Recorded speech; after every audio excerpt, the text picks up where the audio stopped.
Appliance Factory and Mattress Kingdom, 5-star rated, over 5,000 reviews, guaranteed we beat Home Depot and Lowe's. The nation's largest discount appliance dealer, over 24 stores in 3 states. Visit us at ApplianceFactory.com. Hey guys, it's Dante. Welcome back this week, and today I'm going to go over what to check for when your washer's not really working properly or it's stopping mid-cycle. The main cause of that is going to be your lid lock or your unit not recognizing that the door itself is locking. Like right here we have a lock button, or not our lock button, just a sensor. So this light's going to go off indicating that this door is in fact locked. Now,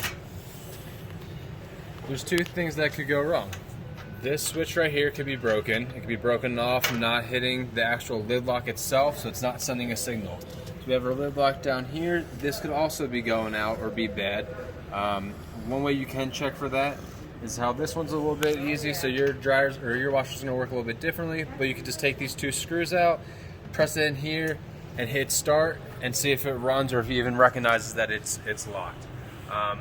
If those things, those check out, then your board's probably not recognizing that your door's actually locked, so it's not gonna run as efficient or as it should. It might run for a little bit, stop mid-cycle. That tends to be the most common factor, is the lid lock's either broken or it's just not receiving the signal or not really making full contact. That's all I have for you guys today. Don't forget to like, subscribe, come back next week for more information. Thank you. Online or locally, save at ApplianceFactory.com. Click the link to learn more.